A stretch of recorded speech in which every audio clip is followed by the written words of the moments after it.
नमस्कार। Radio Bhanubhakta 104.2 megahertz सुनेर बसिरहनु भएका तपाईँ सम्पूर्ण श्रोता मनको माझमा आजको यस श्रृङ्खलामा उपस्थित भएको छु म सुरज विश्वकर्मा। मलाई यति बेला प्रविधि संयोजनबाट साथ दिँदै हुनुहुन्छ प्राविधिक मित्र प्रकाश विश्वकर्माले। श्रोता साथी, कार्यक्रम एउटा कथा जिन्दगीको आउने गर्छ प्रत्येक हप्ताको शुक्रबार राति 9:15 देखि करिब 10 बजेसम्म। कार्यक्रम एउटा कथा जिन्दगीकोमा मैले वाचन गर्ने गर्छु वास्तविक जिन्दगीको वास्तविक कथा अनि वास्तविक जिन्दगीको वास्तविक भोगाई पनि। विगतका श्रृङ्खलाहरूदेखि नै मैले त्यस्तै कथा वाचन गर्दै आइरहेको छु। आज पनि मैले तपाईँलाई मन छुने खालको कथा, मनको पीडा र व्यथालाई अलिकति भए पनि कम गराउने खालको कथा वाचन गर्ने तर्खर गर्दैछु। आशा गर्छु पक्कै पनि सुनेर मलाई साथ दिनुहुनेछ। तर यति बेला भने मैले राख्न चाहन्छु एउटा सुगम सङ्गीत, त्यस पछाडि वाचन गर्नेछु आजको कथालाई। तपाईँको लागि यो सुगम सङ्गीत सुन्दै गर्नुहोस्।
आँसु मात्रै पाइयो हजुर, चोट मात्रै खायो हजुर। कस्तो माया लायो हजुर, कस्तो माया लायो हजुर।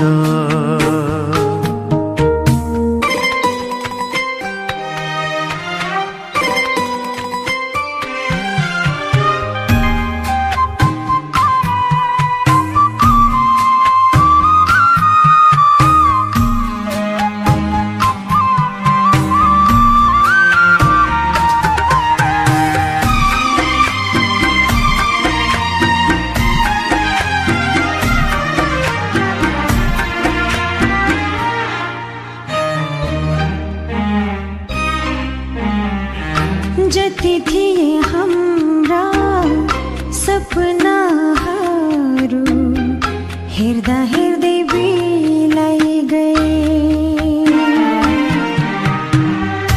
जति थिए हाम्रा सपनाहरू हेर्दा हेर्दै बिलाइ गए। मायाको आकाशमा चम्केका तारा, मायाको आकाशमा चम्केका तारा उल्का बनी झर्दै गए, उल्का बनी झर्दै गए। कस्तो माया लायो हजुर, सधैँ पीडा पायो हजुर।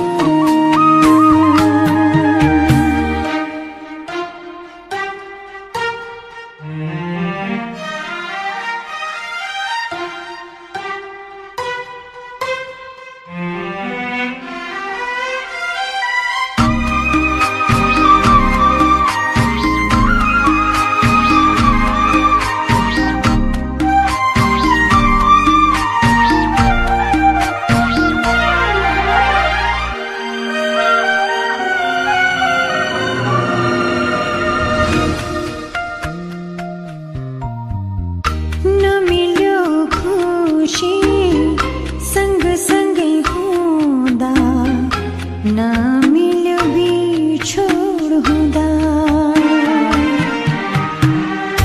नमिल्यो खुसी सँगसँगै हुँदा नमिल्यो बिछोड हुँदा निष्ठुरी बानी हेरिरह्यो दैव निष्ठुरी बानी हेरिरह्यो दैव हामी एक्लै एक्लै रुँदा हामी एक्लै एक्लै रुँदा कस्तो मायालाई यो हजुर सधैँ दुःख भयो हजुर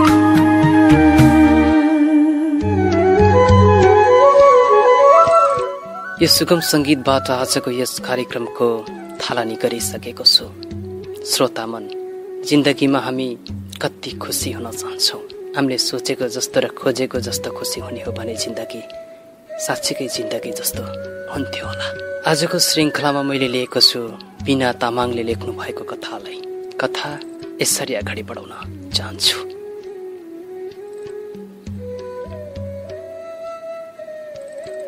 धेरै भएको थियो मैले रोहिणीलाई नभेटेको। त्यस्तै भयो होला 9 वर्ष जति। अन्तिम पटक मैले उनलाई डाँडा गाउँको पोस्टमा सर्चमा जाँदा भेटेको थिएँ।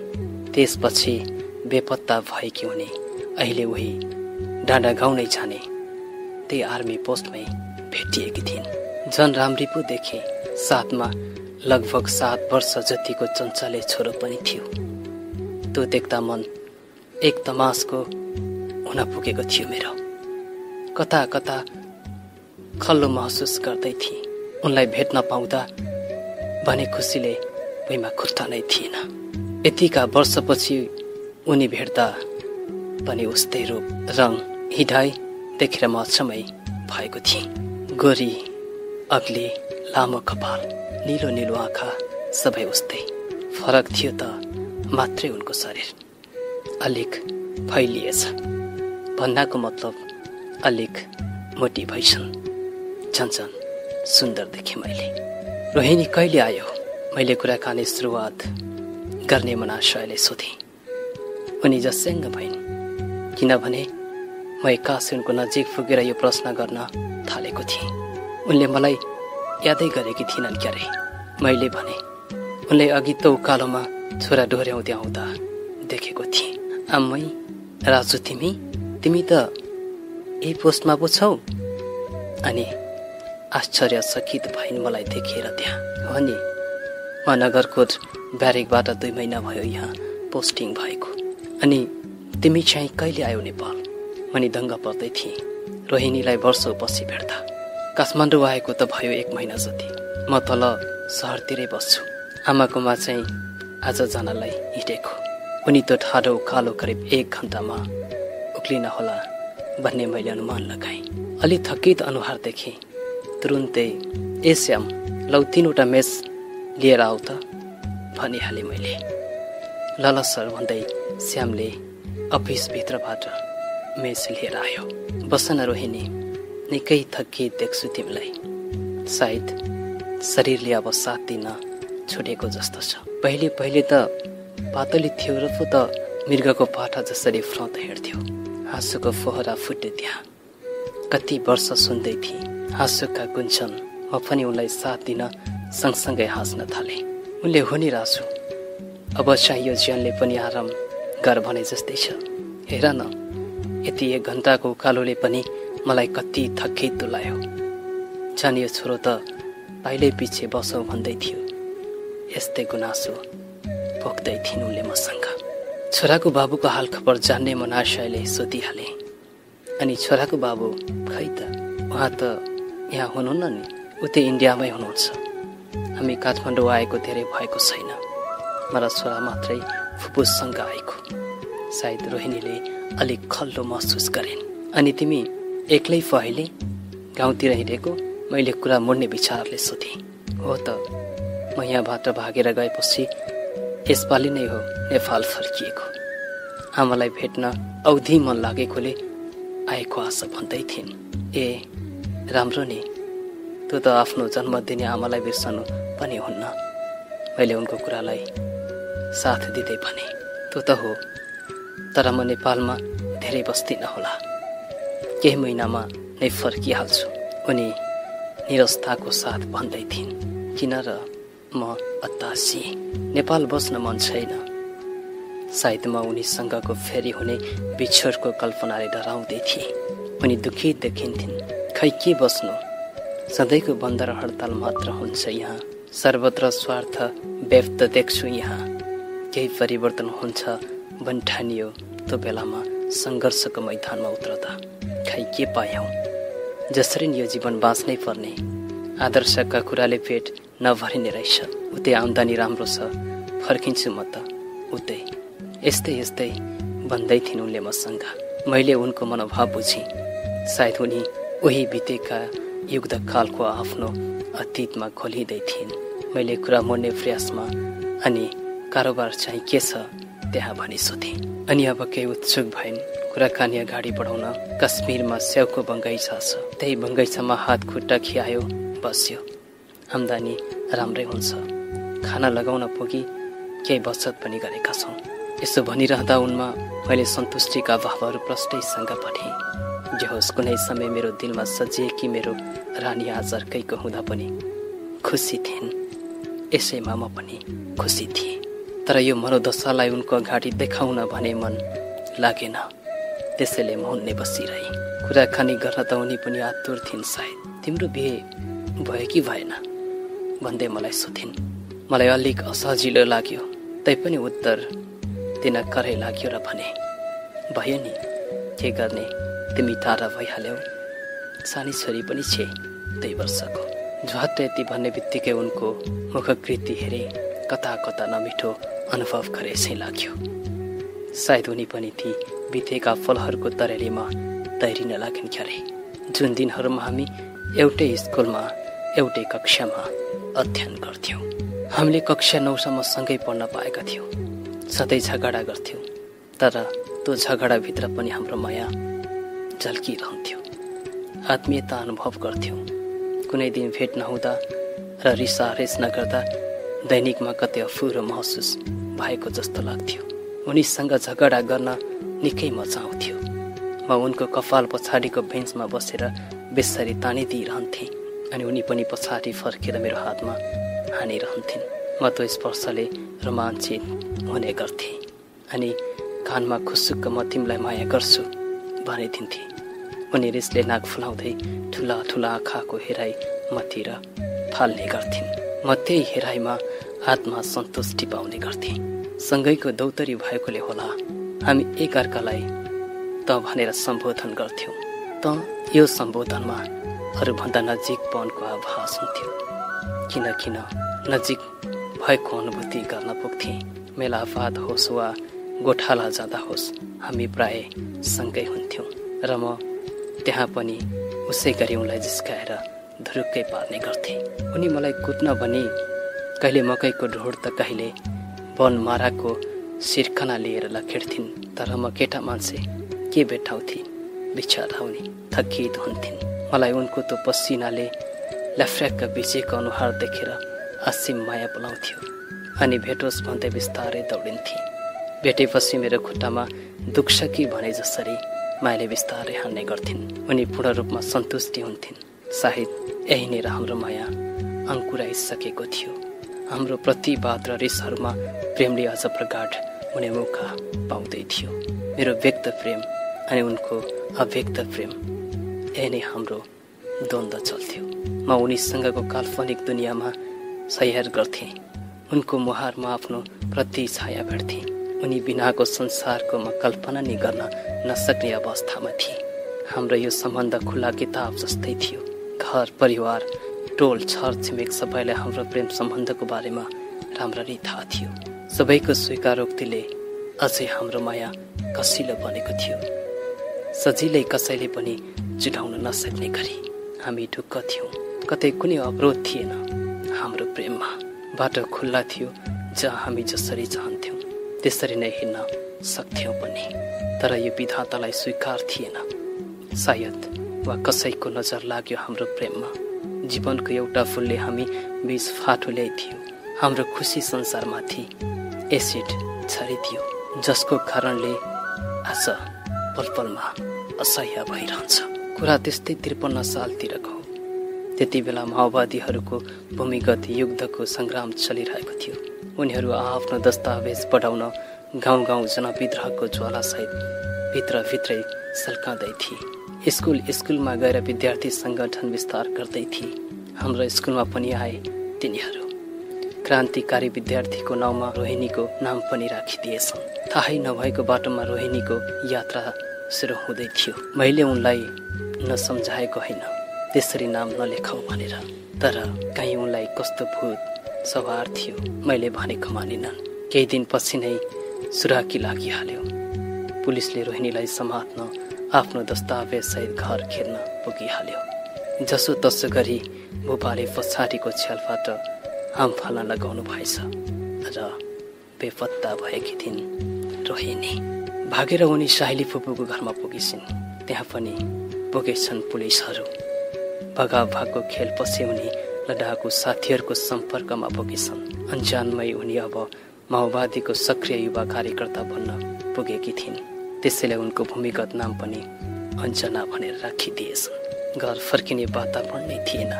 फर्क्यौँ समातेपछिको सजायले भयभीत नफर्क्यौँ भने उतै बेपत्ता हुने डरबीच उनी परेकी थिइन्। घरमा रातौं दिन आर्मीको सर्च अनि खोज तलासीले उनमा छनछन क्रान्तिको ज्वाला दन्किएको थियो।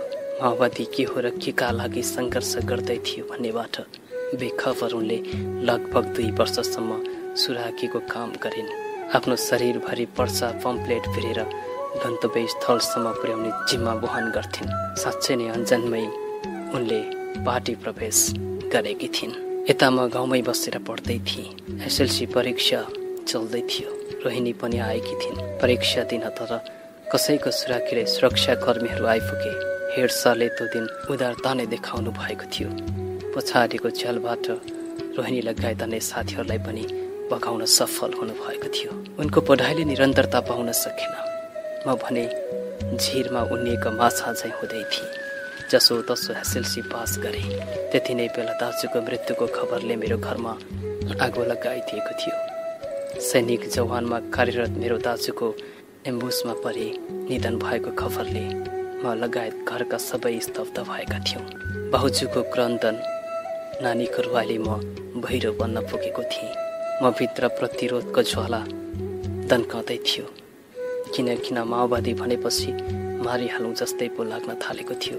सायद त्यो मेरो आफ्नैको मृत्युले सल्काएको झिल्को थियो, जसले भयङ्कर आग लागि लगाउने सपना बुन्दै थियो। मैले अथोट लिएँ नेपाली सेनामा भर्ती भएर त्यो गाउँहरूको बदला लिने।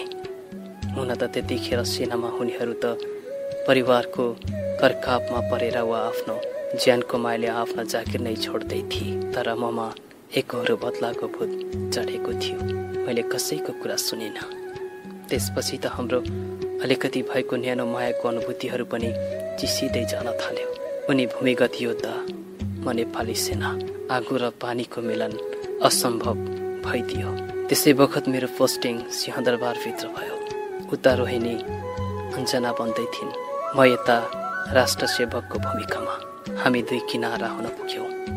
सायद यही नै भाग्य विधाताको खेल थियो होला। अर्को वर्ष बल्ल बल्ल बिदा मिलाएर दसैँमा म घर हिँडेको थिएँ। मैले रोहिणीलाई भेट्ने सपना देख्न बन्द गरिसकेको थिएँ। किन उनी माओवादी हुन् भन्ने सत्य जब मेरो घाँटी आउँथ्यो, तब रिस र घृणाको ज्वालामुखी फुट्दथ्यो। उति बिग्न माया लाग्ने रोहिणीप्रति म अब कुनै वास्ता राख्दिनँ भनेर अठोट गरेँ। सदरमुकामसम्म मात्रै जान सकिने घरमा पुग्ने वातावरण थिएन त्यति बेला। आमा बाबालाई उतै बोलाएको थिएँ। सदरमुकाम पुगेकै दिन मेरा लागि जीवनको सबैभन्दा कठोर र दर्दनाक दिन हुन पुग्यो। 13-14 जनाको नेपाली सेनाको दस्ता बन्दुकको नालमा महिलाको वस्त्र पेर्दै सदरमुकामभरि आज अञ्जना मरी भन्दै झ्याली पिर्दै हिँड्दै रहेछन्। मलाई एकछिन त सपना जस्तै लाग्यो, तर त्यो यथार्थमा त्यो विपना थियो। म खङ्ग्रङ्ग भएँ, दिउँसै रात परे जस्तो लाग्यो। उनीहरूले साँच्ची नै रोहिणीको झोला, कपडा, जुत्ता सबै बोकेर हिँड्दै थिए। यो खबरले मनमा खुसी ल्याउनु पर्ने हो कि कुनै मेरो दाजुको हत्याराहरूमध्ये एउटा त मरी, तर भएन त्यस्तो। झन्झन मुटु दुख्न थाल्यो, केही सोच्नै सकिनँ। यति पीडा भयो कि मलाई सहनै गाह्रो भयो, टाउको भारी भयो। उनको मृत्युको खबरले मनमा हात भएको थिए। पृथ्वी फनफनी घुमेको जस्तै लागिरहेको थियो। एक्लै कोठाभित्र बसेर भक्खानिएर रोएँ। उनको मृत्युसँगै म पनि फल मर्दै थिएँ। संसार बिरानो लाग्न थाल्दै थियो। बाँच्नुको कुनै अर्थ नै देखिनँ मैले। सायद त्यो मेरो उनीप्रतिको अगाध माया थियो, जुन त्यस दिन पोखिँदै थियो अश्रुको रूपमा फिरल।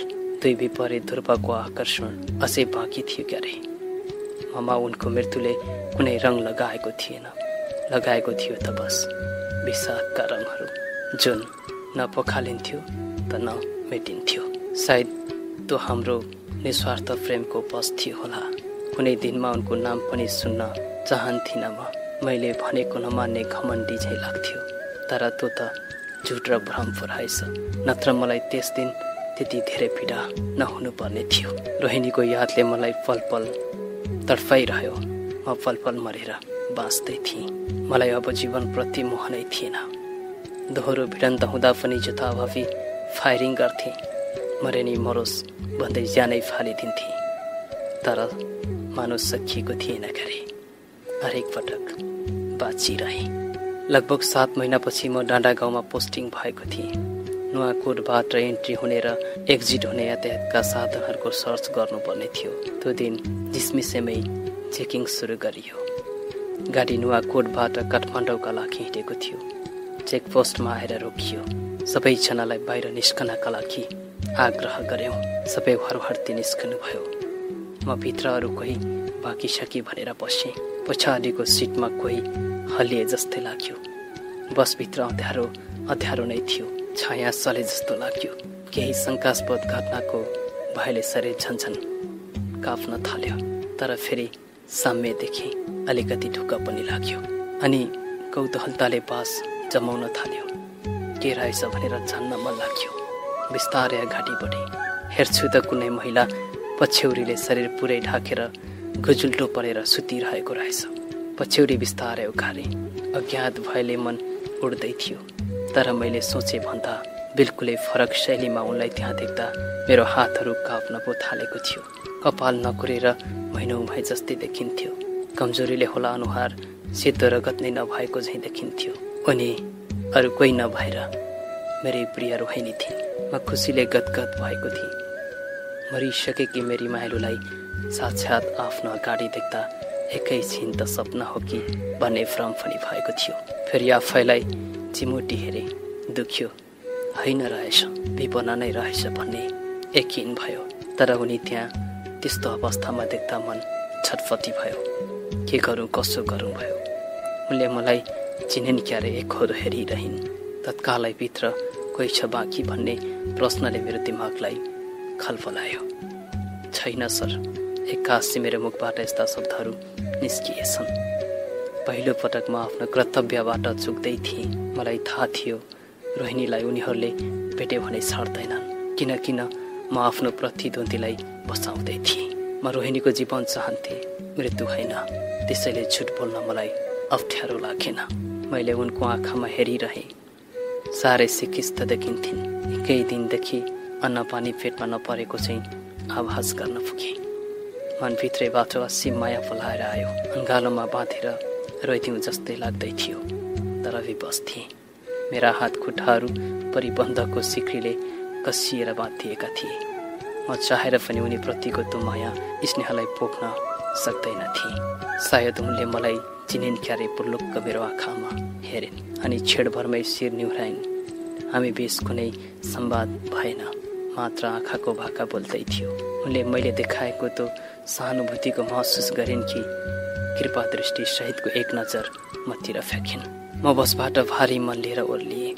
एकछिनपछि बस त्यहाँबाट आफ्नो गन्तव्यतिर रफ्तारका साथ गतिमान भयो। म उभिरहेँ। बस जति टाढा पुग्दै थियो मेरो मुटु पनि कसैले चुडाएर लगेसै भइरहेको थियो। दौडने मन भयो, मुटु खटखटी खान थाल्यो, तर बेबस थिएँ म। भोलिपल्ट मैले आमा बिरामी पर्नु भएकोले काठमाडौँ उपचारका लागि लैजानु पर्ने बहाना बनाई अफिसबाट बलजफ्ती बिदा लिएँ। मलाई आशा थियो कि रोहिणी उनको कान्छी फुपूकोमा हुनुपर्छ। म सिधै फुपूको घरमा पुगेँ। नभन्दै रोहिणी त्यहीँ रहेछन्। हर्षले विभोर भए, मन फुरुङ्ग भयो। म निला निला गगन चुम्न उठ्दै थिएँ। ओइलना लागेको बिरुवामा केही थोपा पानीका छिट्टा परेको अनुभूति गर्दै थिएँ। उनी खाटमा पल्टिरहेकी थिइन्। मलाई देख्ने बित्तिकै मुसुक्क मुस्कुराइन् अनि इसाराले नजिकै बस्न अनुरोध गरिन्। नजिकै बस्न पाउनुको बेग्लै आनन्द थियो। सिरानीलाई अलिक ढाँटो पारेर उनी बस्न थालिन्। मनले त भन्दै थियो सिरानीमा होइन आफ्नै काखमा राखौँ, तर कता कता डर लाग्यो। तत्कालै मनलाई थुमथुमाए अनि भने, तिमीलाई फेरि भेट्छु होला भन्ने त 10 मनमा 1 मनले पनि सोचेको थिइनँ। तिम्रो मृत्युको खबरले म आहत भएको थिएँ। फिसिक्क हाँसिन्, मानव कुनै रङ थिएन उनमा, केवल त्यो ज्यानलाई जसो तसो अडाएकी थिइन्। भन्न थालिन्, साँच्ची नै मलाई पनि लागेकै थिएन अब यो जुनीमा तिमीलाई फेरि भेट्छु भनेर। तर दैव संजोग हेर न, हिजो तिमी त्यस ठाउँमा नहुँदो हौ त म आज यहाँ हुन्थिनँ होला। तिमीलाई मेरो लाखौँ लाख धन्यवाद। मलाई पुले त्यो धन्यवादले त्यो पोलाइलाई चिसो पार्न किन त्यस्तो कुरा गर्छौ? त्यो मेरो तिमीप्रति आसक्ति थियो, माया थियो। तिम्रो ठाउँमा अरू कोही हुँदो हो त सायद मैले छोड्थिनँ होला। तर तिमीमा खै के त्यस्तो जादु छ? मेरो हातहरू रोकिदिएको थियो अनि तिम्रो मृत्युको झुट्टा खबर कसले फिजाएको थियो गाउँघरमा। म अब त्यो रहस्य खोतन आतुर्थेँ। लामो श्वास फेरिन् रोहनीले अनि भनिन् आफ्ना कथा बेता यसरी। केही भावुक अनि केही रोमाञ्चित हुँदै भनिन्, त्यो दिन म आमाको साह्रै नास्रो लागेर साथीहरूलाई पनि नभनी भागेर सदरमुकाम पुगेकी थिएँ। मामा घरमा आमा आउँदै हुनुहुन्छ भन्ने सुनेको थिएँ। कसैले सुराकी लगाइदिएछन्। म त्यहाँ निहत्या पुगेकी थिएँ। म पुग्नु अगावै उनीहरू दलबलसहित तयारी अवस्थामा बसिसकेका रहेछन्। सदरमुकाममै भएकोले उनीहरूको बोलवाला थियो। हामी हमेसी त्यहाँ दिनमा जाँदैनथ्यौँ। उनीहरूले मेरो फोटो लिएर सदरमुकामभरि सोध्दै हिँडिरहेका थिए। म आउने खबर पाएपछि मलाई सिध्याउने रणनीति चाल चलिरहेका रहेछन्। मामा घर नजिकै पुग्दा कता कता मलाई अनौठो दुश्मनी चालको गन्ध आयो। मेरा आँखाहरू सशङ्कित हुँदै थियो। केही अप्रिय घटनाको अनुमान गरेँ, किनकि सदरमुकाममा अघि पछिको जस्तो चहल पहल थिएन। पसलहरू बन्द थिए। मेरो मस्तिष्कमा झट्का लाग्यो। यस्तो त कुनै युद्धको छेडखाने हुनु अघि हुने गर्थ्यो। मेरो अनुमान सही निस्क्यो। मैले त्यति सोच्न नपाउँदै कतैबाट म भएतिर फायरिङ सुरु भयो र डाकु साथीहरूसँग रहँदा बस्दा सिकेको केही युद्ध कौशललाई प्रयोग गरेँ। बन्दुकका गोली छल्नु चान्चुने कुरो थिएन। कसो कसो म ती गोलीका वर्षात छल्दै छल्दै जङ्गल भएतिर पुग्न सफल भएकी थिएँ। जङ्गलमा पुगेपछि मलाई दौडन असजिलो भएकोले झोलाबाट ट्र्याक झिकेर लगाएँ अनि साथमा गोल्डेन जुत्ता झिकेर लगाएँ। चप्पल र कुर्ता चाहिँ त्यहीँ छोडेर भाग्नु पर्यो। गोली कहिले मेरो कुम नजिकैबाट जान्थ्यो, कहिले टाङमुनिबाट जान्थ्यो। मृत्युलाई नजिकैबाट निहाल्दै थिएँ। अजङको शरीर कुरूप अनि सातो नै लैजाला जस्तो मृत्युरूपी धनभरले मलाई पछ्याए चाहिँ लाग्दै थियो। जङ्गलमा दौडदा ऐसलु र चुत्रोको झ्याङले शरीरभरि कोतेरेर रगातम्मे भएकी थिए। तैपनि हार मान्नेवाली थिइनँ म। शरीरलाई सकेसम्मको बल प्रयोग गरी अगाडि ठेल्दै लगेँ। मुसा र बिरालोको खेल जस्तो लुक्दै भाग्दै आफ्नो जीवन रक्षार्थ म चुनौतीसँग जुझ्दै थिएँ। म दौडेको भई रगतका थोपाहरूले सिन्चित हुँदै थियो। बेगसित भाग्ने क्रममा ठुलो छङ्गामा पुगेँ। अगाडि बढ्ने बाटो समाप्त भएको थियो। कुनै अन्य मार्ग नभएपछि यिनका हात लागेर पीडादायक जीवन वा मृत्यु पाउनुभन्दा त यही छाँगाबाट खसेर मरिए पनि मरियोस् भन्ने सोचाइले राम्रैसँग झरो गाँठे मनमा अनि झम्मे हाम फाले पारी तर्नलाई। संयोग भनौँ वा मेरो दिन नपुगेको हो। तर्नै नसकिने त ठुलो छङ्का कटिएछ अनि पारीपट्टिको खोसमा पछारिन पुगेछु। श्वास प्रश्वास नै रोकिएला चाहिँ भएको थियो। एकछिन त त्यही उठ्न नसकेर घोप्टिएर बसेँ। त्यो ठुलो छङ्गा तर्न नसकिने ठोक्का गर्दै पक्कै पनि त्यहीँ खसेर मरे भने ठानेछन्। उनीहरूले मेरो कपडा र जुत्ता लिएर अन्चना आज मरे भन्दै हर्षोल्लास सहितका ध्वनि जङ्गलभरि नै गुन्चायमान गर्दै फर्किए। केही राहत महसुस गरेँ।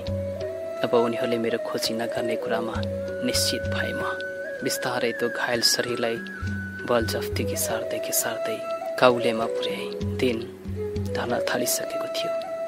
म अचेत हुन लागेकी थिएँ अनि परालको गुन्योभित्र पसेँ। सायद म बेहोस भएछु। भोलिपल्ट वस्तुलाई पराल दिन कुन्योमा पराल तान्न आउने आमाले पो मलाई भेट्नु भएछ। घरमा लगी उपचार गर्नु भएछ। होस आउन पुरै एक दिन लागेछ। पछि आमाले भन्दै हुनुहुन्थ्यो। त्यसपछि म त्यही कहिले मलको भारी बोक्दै कहिले बारीमा डल्ला फोर्दै बसेँ। केही महिना यसरी नै बिताएँ। तर स्वास्थ्य स्थिति छनछन बिग्रदै गयो। सबैले काठमाडौँ गएर उपचार गर्नुपर्ने सल्लाह दिनुभयो। हिजै हिँडेको थिएँ त्यहाँबाट। सक्ने हुँदो हो त म त जङ्गलकै बाटो भएर आउँथेँ। तर यो शरीरले कहिलेकाहीँ साथ नदिँदो रहेछ। बाध्य भएर बसको यात्रा गर्नु पर्यो। तिमी नभएको भए मलाई हिजै भेट्थे। तिमीलाई फेरि पनि लाखौँ लाख धन्यवाद छ। मलाई लाग्यो म कुनै चलचित्रको डरलाग्दो दृश्य हेर्दै थिएँ। द्वन्द्व अनि प्रतिद्वन्द्वमा मेरो नायकले विजय प्राप्त गरे चाहिँ लाग्यो। साँच्चै नै मलाई रोहिणी वास्तविक जीवनको नायक थिइन्। उनको त्यो साहसिक यात्राको एउटा छेउ म पनि हुन पाउँदा अत्यन्तै खुसी लाग्यो। काठमाडौँमा बसेर उपचार सम्भव थिएन, किनकि त्यति बेला हर रात घर घर खान तलासीको लागि आर्मी हिँड्ने गर्दथे। भेटिहाल्ने डर थियो। उनको कान्छी फुपूको सल्लाहमै अब उनी भारतको कश्मीरमा उनको माइली फुपूकोमा जाने बन्दोबस्त मिलाइयो। अनगिन्ती बिछोडको क्रममा यो बिछोड पनि पीडादायक नै थियो। तर पनि उनको जीवन रक्षार्थ यो सबै म चुपचाप स्वीकार गर्दै थिएँ। विदाईको हातहरू हल्लाउँदै गर्दा मेरो मुटु पनि बेजोडसँग हल्लिँदै थियो। त्यसपछि हाम्रो भेट हुन सकेन। म कहिलेकाहीँ कान्छी फुपूकोमा पुग्थेँ उनको हाल खबर जान्नको लागि। यस्तै 2 वर्षपछि सुने मेरो मुटुको टुक्रा त अरू कसैको भइसकेछन्। फुपूकोमा कति बोझ भएर बस्नु भन् ठानिसिन् क्यारे। फुपूकै सहमतिमा फुपूले नै हेर्नु भएको केटासँग विवाह गरेछन्। मेरो मुटु त्यस दिनदेखि अरू कसैका लागि धड्किन थालिछन्। भागेको यो खेलमा म हारेको थिएँ। आज उनै मेरो रोहिणी मेरो अगाडि उभिरहेकी थिइन्। आफ्नै छुट्टै संसारमा रमाउँदै थिइन्। उनी आफ्नो जीवनबाट सन्तुष्टि थिइन्। आफूले प्राप्त गर्न नसके पनि म खुसी थिएँ उनको त्यो जीवनबाट। मेरो मनाशय अब उनी यतै बस्छन् भन्ने थियो। अब त द्वन्द्व पनि सकिएको थियो। भूमिगतहरू सबै स्वतन्त्र जीवनयापन गर्न थालेका थिए। उनलाई कुनै खतरा पनि थिएन। त्यसैले भने अब यतै बसे हुन्छ नि। केही सकारात्मक प्रतिक्रियाको प्रतीक्षामा म थिएँ। तर उनीमा कुनै उमङ्ग देखिएन। मेरो सुझावमा कुनै लगाव थिएन। वास्तै गरिनन्, बरु भन्न थालिन् परिवर्तनका लागि आशाले ज्यानै फालेर क्रान्तिमा आफूलाई होमे। यत्रो त्याग गर्यौँ तर खै सोचे जस्तो केही भएन। गरिब निमुखा अझै उस्तै छन् यहाँ। सम्पन्न जनछन् सम्पन्नशाली हुँदै गएका छन् यहाँ। नाटकीय परिवर्तन भएको छ यहाँ। हामी आम जनताले सोचे भन्दा फरक छ यो परिवर्तन भएको। छाडिदेऊ यस्ता कुराहरू। म उठ्दै जान्छु। बस्दिन नेपालमा। जहाँ गए पनि बाँच्नै पर्ने हो। जसरी नै पेट भर्नै पर्ने हो। वाक्क लागिसक्यो यो परिवर्तनले। उनको कुरा सुनेर मलाई उद्वेग लाग्यो। कुनै दिन उही रोहिणी अन्चना भनेर हेर्दा कस्ता कस्ता परिवर्तनका भाषाहरू बोल्थिन्। आज उही रोहिणीमा यस्तो निराशपन देख्दा कता कता दुखेको महसुस गरे। साँझ पर्न थालेको थियो। उनी अब उकालो चढ्न आतुर थिइन्।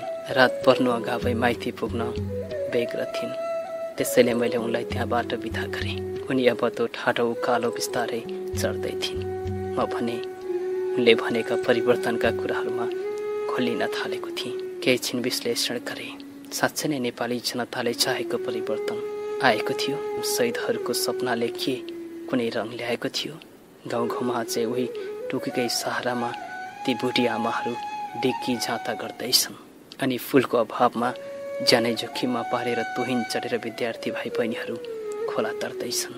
नेपाली छोराछोरीहरू विदेशी भूमिमा आफ्ना रगत बगाउँदैछन्। त्यो तातो मरुभूमिमा जल्दैछन्, धपधपी बल्दैछन्। जब रोहिणी मबाट टाढा टाढा हुँदै थिइन्, मुटु धड्किँदै थियो, विगत सम्झिँदै थिए अनि आँखाभरि आँसु बनाउँदै थिए।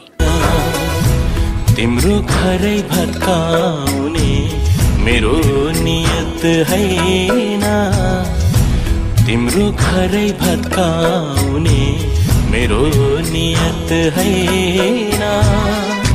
फेरि पनि तिमीलाई भुल्ने ओखाती नै छैन, फेरि पनि तिमीलाई भुल्ने ओखाती नै छैन। आदरणीय श्रोता मित्र, तपाईँ यतिन्जेल सुन्दै हुनुहुन्थ्यो बिना तामाङले लेख्नु भएको कथा। आजको यस कार्यक्रम यहाँलाई कस्तो लाग्यो सोधिहाल्छु। यद्यपि तपाईँको जिन्दगीमा पनि त्यस्तै कुनै कथा छन्, कुनै घटना छन्, तपाईँले अहिले पनि सम्झिरहनुहुन्छ, तपाईँको मन पल पलमा घोचिरहन्छ। यदि छन् भने कार्यक्रम एउटा कथा जिन्दगीको लागि पठाउँदै गर्नुहोला। पत्राचारका लागि ठेगाना भन्दैछु। कार्यक्रम एउटा कथा जिन्दगीको रेडियो भानुभक्त 104.2 मेगाहर्ज, व्यास 2 सफा सडक, दमौली तनहुँ। कार्यक्रम सुनेर साथ दिने तपाईँ सम्पूर्णलाई धेरै धेरै धन्यवाद छ। अर्को श्रृङ्खलामा भेट हुने बाचा गर्दै आजको यस श्रृङ्खलाबाट प्रकाशको साथमा म सुरज पनि बिदा हुन्छु। नमस्कार, शुभरात्रि।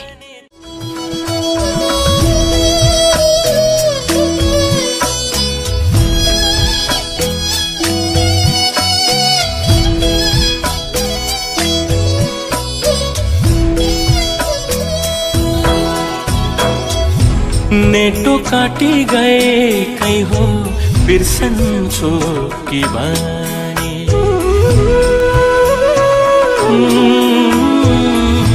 नेटो काटी गए कै हो बिर्सन्छु कि बानी। मान्छे यता यो मन त्यतै फर्क्यो फेरि पनि, फर्क्यो फेरि पनि।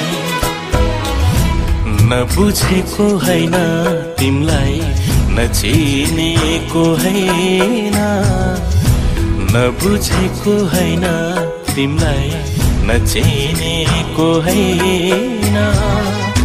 फेरि पनि तिमलाई भुल्ने उपाय नै छैन, फेरि पनि तिमलाई भुल्ने उपाय नै छैन।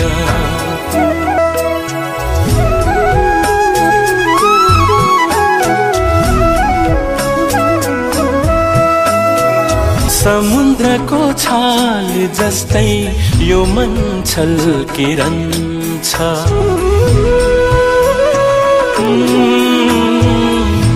समुद्रको छाल जस्तै यो मन छल्किरहन्छ। जति जति बिर्सु भन्छु याद बल्झिरहन्छ, याद बल्झिरहन्छ। राम्रोसँग थाहा छ मलाई तिमी मेरी हैन, राम्रोसँग थाहा छ मलाई तिमी मेरी हैन।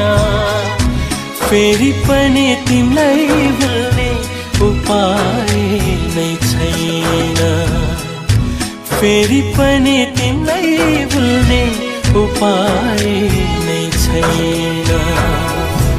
तिम्रो घरै भत्काउने मेरो नियत हैन, तिम्रो घरै भत्काउने मेरो नियत हैन।